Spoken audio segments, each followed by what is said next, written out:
이번 시간에는 회원가입에 API 쪽 유스케이스를 구현을 해보도록 하겠습니다. 도메인 모듈에서 이제 유스케이스를 이제 작성을 했고요. 도메인 모듈에서 이제 API 모듈에서는 도메인 모듈에 어떤 거를 구현을 해야 되는가 이렇게 살펴봐야 되는데요. 이 도메인 모듈에 제가 이제 유저 사인업 유스케이스라는 API 패키지 아래쪽에 이렇게 만들어 놨고요. API 모듈에서는 요거를 보는 거죠. API 모듈에서는 유저 사인업 유스 케이스를 구현을 하면 돼 라고 제가 소리쳐 놨고, 이거에 대한 구현 서비스를 여기에다가 유저 사인업 서비스 .java 라고 명시를 해놨습니다. 그래서 API 모듈 쪽에서는 이 유저 사인업 서비스를 디펜던시를 주입을 받아서 활용을 하면 되는 거고요. 이렇게 구성이 되어 있고요. API 모듈에서는 이제 요 오스죠. 네. 오스 밑에다가 이제 저는 컨트롤러라고 안 하고 끝에 이제 REST라고 제 나름대로의 지금 네이밍을 막 창조하고 있습니다. 제가 이제 크리에이터니까 네, 농담이고요. 네. 그래서 이제 유저 사인업 REST라는 컨트롤러, 여러분들 그냥 컨트롤러라고 생각하시면 돼요. 이 컨트롤러를 구현을 하게끔 이렇게 파일을 하나 만들어 놨습니다. 자, 이 REST라는 파일 하나 만들어 놨기 때문에 그 REST에 대해서 이제 테스트를 할 수 있게끔 테스트 코드를 이제 준비를 했는데요. 스프링 부트에서 이제 컨트롤러 영역, 이제 레이어드 아키텍처에서 이제 컨트롤러 서비스 이렇게 리파지토리 이렇게 세 가지가 있는데, 이 세 가지 중에 이제 컨트롤러 영역에 대해서 스프링 부트가 테스트를 지원하는 그런 어노테이션이 몇 개 있는데, 스프링 부트 테스트라는 어노테이션을 사용을 하게 되면은 네트워크를 다 채워가면서 통합 테스트 형식으로 테스트가 돼서, 그거 말고 실제로 이제 컨트롤러 레이어에 대해서 그 레이어만 테스트할 수 있게끔 목을 이용할 수 있는 그런 게 없나라고 이제 찾아보니까 여기 보시다시피 이제 웹 엔보이스 테스트라는 게 있었고, 요거를 이제 적용하면서 저도 이제 공부를 많이 했습니다. 그래서 웹 MVC 테스트라는 거를 적용을 해서 컨트롤러 레이어를 실제 네트워크를 태우지 않고 목으로서 테스트를 실행할 수 있게끔 구성을 했습니다. 여기 밑에다가 좀 내용을 좀 많이 적긴 적었는데, 요게 지금 코드가 다 캡처가 안 돼서 실제 코드를 좀 보면서 얘기를 나눠보도록 하겠습니다. 테스트 컨트롤러 영역에 대해서 테스트를 이제 구성한 상태고요. 웹 MVC 테스트는 그 테스트를 하실 때 내가 꼭 집은 컨트롤러만 이렇게 테스트를 할 수가 있거든요. 그래서 이제 유저 사인업 레스트, 여기 여러분들이 생각하기에는 컨트롤러, 이 컨트롤러를 이렇게 하나를 이제 지정을 해 주시고요. 그리고 나서 유저 사인업 레스트 안쪽에 들어가 있는 그 디펜던시 되는 필드들 있죠. 보시면은 레스트에 보시면은 지금은 이제 유저 사인업 서비스에 대해서 이제 디펜던시 하라라고 이제 필드로 선언이 되어 있고, 이 부분에 대해서 이제 저는 목으로 처리를 할 거기 때문에 목빈이라는 것을 이용을 해가지고 목빈으로 등록을 해놨고요.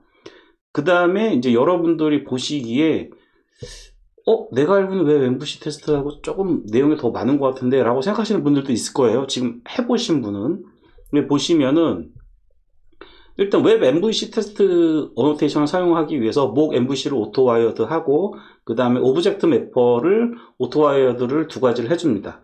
목빈으로 아까 서비스 등록을 해놨는데 밑에 두 가지가 더 있을 거예요. 이 두 가지가 더 들어가는 이유가 뭐냐면은 제가 지금 JWT를 적용을 시켜놨잖아요. 그러다 보니까 이 JWT 서비스라든지 토큰 리파지토리라든지 이런 부분들이 이제 시큐리티의 필터를 통해서 제가 이제 커스텀하게 만들어가지고 집어넣은 이런 객체들이 걸리더라고요. 걸려서 이 부분도 목빈으로 이렇게 목으로 처리를 해놨고요. 그 다음에 그 시큐리티 자체를 아예 그냥 걸러내게 하는 부분이 있더라고요. 이 부분인데요. 오토 컨피규어 목 MVC를 쓰고 add filters false를 쓰게 되면은 스프링 부트에 적용되어 있는 필터들을 전부 다 그 필터가 흐르지 않게끔 하는 설정입니다. 시큐리티를 통하지 않게 하는 방법으로는 이 방법뿐만이 아니고 이렇게 하면 되더라고요. 그러니까 블로그를 보니까 with 목 유저 이렇게 어노테이션 붙여주고, 그 다음에 목 MVC에 퍼포먼 할 때 끝에다가 뭐 시큐리티 목 MVC 어쩌고 저쩌고 뭐 이렇게 적어주게 돼도 제가 테스트를 해보니까 필터를 타지 않고 그 다음에 이제 유저에 대해서 목으로 처리가 되고 뭐 이런 부분들이 있습니다. 그러니까 요거는 이제 해당 케이스는 제가 이제 조금 더 개발 많이 진행하면서 뭐 이것저것 테스트할 때 그때 뭐 어떤 차이점을 제가 좀 발견하게 되면은 그때 가서 추가적으로 설명을 드리도록 하고요.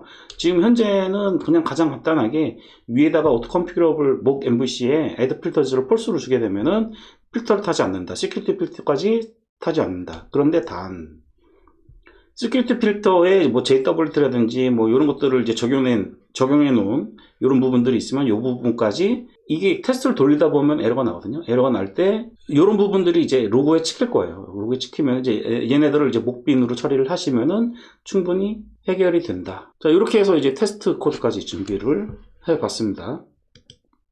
자, 테스트 코드를 작성을 하다 보면은 스테이틱 메소드를 엄청나게 임포트를 해야 되는데 뭐 이걸 다 암기하고 있을 수도 없고 그러면은 이걸 미리 좀 다른 데 카피를 해놓고 이제 카피해 가면서 써야 되냐. 제가 볼 때는 일단은 이제 많이 테스트 코드를 작성하다 보면은 요런 이제 패키지라든지 이런 것들이 뭐 자연스럽게 암기가 되고 뭐 타이핑을 하거나 아니면은 뭐 메모장 같은데 놓고 이렇게 카피해서 쓰실 수도 있지만은 실질적으로 그게 별로 도움이 되지 않는다고 생각을 해요. 실제로 코딩을 잘 하시려면은 그럼 스테이틱 이 메소드들을 어떻게 찾아가야 되는가에 대해서도 조금 잠깐 얘기를 한번 해보도록 하겠습니다. 그래서 일반적으로는 여기 보시면은 베리파이나 뭐 타임즈 뭐 이런 것들 있죠. 그 햄크레스트, 그러니까 테스트 툴 중에 우리가 이제 기본적으로는 JUnit이라는 걸 쓰지만은 이제 그 JUnit만으로 좀 불편한 부분들이 있기 때문에 이제 햄크레스트라든지 뭐 모키토라든지 뭐 이런 것들을 사용을 하게 되는데 이런 것들은 얘네들이 이 코드 어시스턴트라고 그러죠. 베리파이 이렇게 하게 되면은 이런 것들이 잘 떠요. 코드 어시스턴트가 잘 뜨기 때문에 뭐 금방금방 스테이틱 임포트를 이렇게 빠른 수정 이렇게 누르면은 이렇게 목록 뜰 때 스테이틱 임포트 뭐 이런 항목들이 나타나는데 그러지 않는 케이스가 있다라는 거죠. 그런 케이스가 뭐냐면 이제 포폼 안에 여기서 이제 목 mvc.perform 안쪽에 이 포스트 그냥 포스트라고 치게 되면은 잘 안 보여요. 코드 어시스턴트가 좀 인텔리제이 같은 경우에는 잘 되는데 비주얼 스튜디오 코드는 살짝 이런 부분이 좀 이제 아쉽긴 한데 뭐 언젠간 잘 해주겠죠. 어쨌든 이제 포스트라고만 쳤을 때 얘를 스테이틱 임포트 하겠냐는 코드 어시스턴스가 잘 안 되기 때문에 됐다 그러더라고요. 저는 개인적으로. 그러면 이제 얘를 어떻게 찾아야 되냐? 일단은 포폼 메소드를 봐야 되겠죠. 이 포폼 메소드. 포폼 메소드에 보면은 지금 우측에 여기 리퀘스트 빌더라고 되어 있죠. 일단은 얘를 이제 컨트롤 키를 누른 상태에서 마우스를 올리면 이렇게 밑줄이 거지는데 이때 이제 클릭을 한번 해볼게요. 클릭을 하고 좀 줄여보겠습니다. 하면은 여기 리퀘스트 빌더라는 파라미터를 봤는데 그럼 이 리퀘스트 빌더가 또 뭐냐? 여기서 컨트롤 키 눌러서 리퀘스트 빌더를 또 찾아 들어가지 마시고요. 여기 바로 위에 도큐먼트가 있잖아요. 요 도큐먼트를 보셔야 됩니다. 네.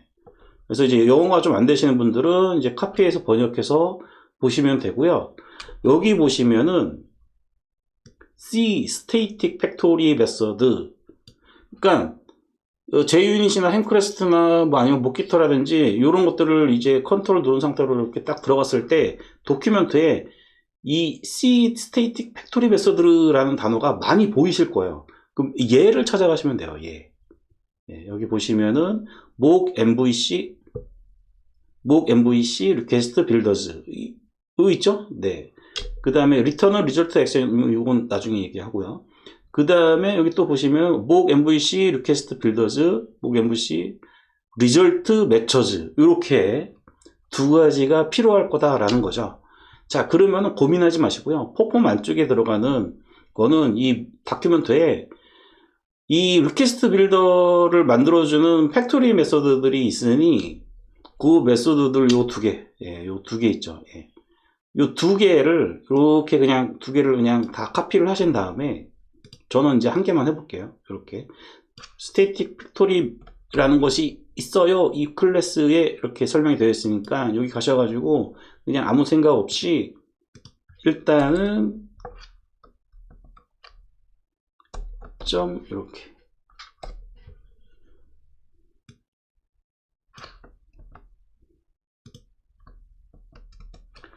이렇게 카피를 해놓고 시작하시면 됩니다. 그리고 나서 이제 테스트 코드를 이제 다 작성을 한 다음에 이제 인풋들을 자동적으로 정리를 해주는 그런 단축키들이 있죠. 그래서 내가 메모해 둔 것도 없고 테스트 코드는 작성해야 되고 또 부르고 찾고 막 이렇게 하지 마시고요. 가능하면은 이제 소스 클릭에서 들어가셔가지고 위에 상단에 작성되어 있는 자바닥을 참조하셔서 거기 패키지, 팩토리, 스테이틱 팩토리 이런 단어를 딱 찾으면은 그거는 무조건 많이 사용이 되니까 임포트 스테이틱을 해 두시라. 그렇게 작업을 하시면 됩니다.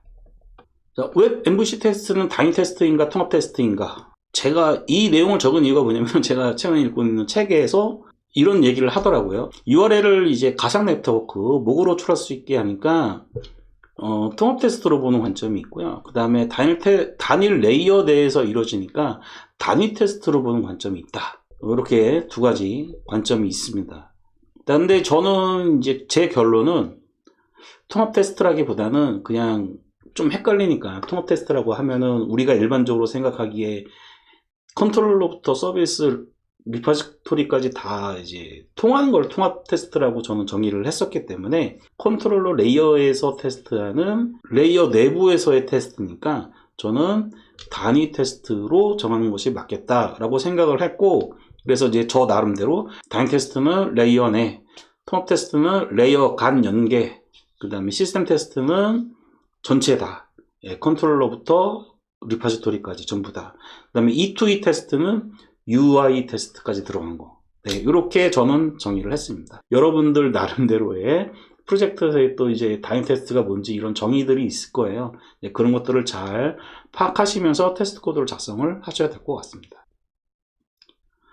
자, 컨트롤러는 URL만 맞춰주면 되니까 저는 일단 테스트 코드는 이렇게 준비만 해놓고 컨트롤러는 그냥 한 방에 다 쭉 그냥 코딩을 진행을 했습니다. 이런 식으로. 유스 케이스에서 요청하는 메소드들을 호출할 수 있게끔 이렇게 3개 구현을 했고요. 메소드 명하고 그 다음에 컨트롤러의 메소드 명하고 이제 똑같이 이렇게 구현을 해주죠. 그 다음에 DTO라고 되어 있는데 이 DTO는 그 브라우저에서 쏘는 이제 요청 정보죠. 그 요청 정보를 이제 유스 케이스에 맞는 커맨드 객체로 변환을 해주는 그런 식으로 되어 있죠. 3개 뭐 이거 그냥 누가 코드 치죠. 찌르륵 한 방에 진행을 했습니다. 자, 이제 테스트 코드를 이제 작성을 해야 될 텐데, 요건 이제 REST 컨트롤러니까 REST로 호출을 하죠. 그러니까 이제 포스트 뭐 get 뭐 이런 식으로 호출을 하고, 저는 리턴을 JSON으로 주기로 했기 때문에 JSON에 대한 결과를 체크를 해야 되겠죠. JSON 안에 어떤 데이터들이 있는지. 그거를 이제 지원을 해주는 게 이제 JSON 패스라는 것이 있습니다. JSON 패스. JSON 패스를 사용을 할 때 안에 들어있는 값이 뭔지를 체크하는 방법이 2가지 방법이 있더라고요. 이렇게 자체적으로 JSON 패스라는 얘 안에 자체적으로 이렇게 문법이 있어요. 이렇게 메시지라는 키가 있어야 되고, 그 다음에 얘는 success라는 단어를 가져야 돼. 뭐 이런 식으로. 기본 문법은 이제 $.코드 이렇게 적어주게 되면은 리턴 받은 JSON에 코드라는 키를 찾아줘 라는 뜻입니다. 여기까지는 저도 이제 인정을 했어요. 인정을 했는데 요 안에 뭔가 검사하는 이런 조건들 뭐 equal 2개, 뭐 and 기호 뭐 이런 것들이 약간 복잡한 케이스 같은 경우에는 좀 귀찮은 요런 문법까지 공부를 해야 돼? 막 이런 생각 들었어요.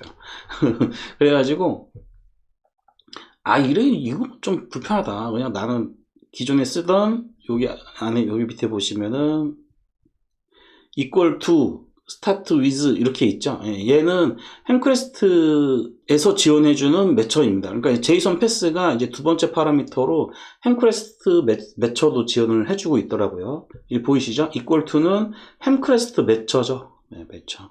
그래서 이런 것도 좀 이제 적용을 해가지고 이런 식으로 저는 이제 앞으로는 이제 이런 식으로 JSON 패스 결과에 대해서 검증하는 것을 진행을 할 예정입니다. 한두 달 된 것 같은데, 정상적으로 처리가 됐을 때 리턴 오브젝트 형태랑 그 다음에 익셉션이 발생했을 때 리턴해주는 오브젝트 형태랑 맞춰주는 거에 대해서 좀 영상을 하나 만든 게 있었는데요. 제가 이제 테스트 코드를 이제 작성을 하다 보니까 익셉션 발생 시 해가지고 이제 테스트 코드를 이제 작성을 했는데, 영상 만들 때는 왜 동일하게 나왔었죠? 네. 그때는 동일하게 나오는데 제가 테스트 코드를 이제 작성을 해보니까 지금은 또 다르게 나오더라고요. 어떤 식으로 나왔냐면은, 기본적으로 이제 코드, 메시지, 석세스, 데이터, 그 다음에 디스크립션, 이런 오브젝트 객체 데이터 형태로 나오게끔 이제 조절을 했는데, 익셉션이 발생했을 때 이 구조가 이 데이터 키 안쪽으로 이렇게 들어가서 중복되게 나오더라고요. 그래서 이제 그런 부분을 테스트 코드를 이제 작성을 하면서 해결을 했습니다. 테스트 코드 익셉션, 그러니까 익셉션을 이제 처리하는 익셉션 핸들러랑 그 다음에 디폴트 리스판스 핸들러라고 해서 이제 컨트롤러 어드바이스를 이용을 했죠. 이용을 해서 그 리턴해주는 요 부분에 대한 소스를 수정을 했습니다. 그래서 잠깐 여기 보시면은 기본적으로 디폴트, 그러니까 컨트롤러의 URL을 통해서 리턴되는 애들은 기본적으로 엔티티 리스판스 엔티티를 이용을 해가지고 리턴을 해주게끔 만들었고요. 그러니까 정상적으로 리턴을 해줘야 되는 거에 대해서는 리스판스 엔티티로 리턴을 해주고, 그 다음에 커맨드에서 리턴을 안 해주는 것은 이제 보이드로 이렇게 딱 두 가지로 정했고, 그 두 가지에 맞춰서 컨트롤러 어드바이스 얘를 이제 이 부분을 이제 구현을 수정을 해줬습니다. 처음에는 이제 얘만 이렇게 만지다 보니까 그 익셉션 부분들이 좀 제가 이제 잘 몰랐던 부분이 있었던 것 같아요. 그래서 뭐냐면은 익셉션이 발생을 할 때 리스판스 엔티티로 리턴을 해주게 되면은 이 익셉션 핸들러가 얘로 리턴을 하게 되면은 컨트롤러 어드바이스가 적용된 부분을 이렇게 흐르더라고요. 여기까지 가더라고요. 그러니까 예전에는 리스판스 엔티티를 감싸지 않았을 때는 그냥 얘에서 이렇게 끝나버리는 걸로 알고 있었는데, 리턴이 보이드인 경우에 그런 경우에 또 다르게 동작했던 것 같아요. 그래서 이 부분을 조정을 했고요. 익셉션 핸들러에서도 리턴할 때 리스판스 엔티티로 감싸서 리턴을 해서 컨트롤러 어드바이스가 적용이 된 부분을 타게끔 했고, 얘가 익셉션을 이용해서 에러 코드를 꼭 넣어줬거든요. 그래서 에러 코드가 있는 경우에는 다시 그 디폴트 리스판스 요 객체를 다시 한번 조정하는 그런 코드를 집어넣었어요. 이런 식으로 해서 이제 확실하게 리턴 포맷을 맞춰줄 수 있게 되었습니다. 자, 매퍼는 펑셔널 인터페이스로 처리를 했습니다. 요거만 보시면은 살짝 좀, 그러니까 실제 코드를 보시죠. 그 위치를 보시는 게 좋을 것 같아요. 여기 보시면 이제 커맨드 매퍼.apply 함성 인터페이스, 함성 프로그래밍 익숙하지 않으신 분들은 제가 그 영상 만들어 놓은 게 있으니까 그거 꼭 반드시 보시고요. 이렇게 이와 같이 이제 펑션 해가지고 커맨드 매퍼를 이렇게 필드로 만들었습니다. 펑셔널 인터페이스가 얘 필드로 들어가게 되면은 파이널로 처리가 되거든요. 그래서 파이널로 처리가 되기 때문에 가끔은 이 파이널로 처리가 안 되게끔, 그러니까 다른 데 디펜던시를 주입을 받아서 뭔가 처리를 해야 되는 그런 펑션을 따로 만들고 싶다, 그럴 때는 별도의 클래스를 이용을 하시는 게 좋습니다. 자, 여기까지고요. 코드 설명은 이제 여기까지고, 자, 마지막으로 이제 테스트 코드를 돌려봐야 되겠죠. 자, 그래서 이렇게 한 방에 돌려보도록 하겠습니다.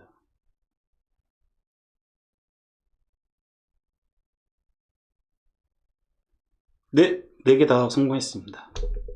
회원가입 API 구축 부분은 여기서 마치도록 하겠습니다.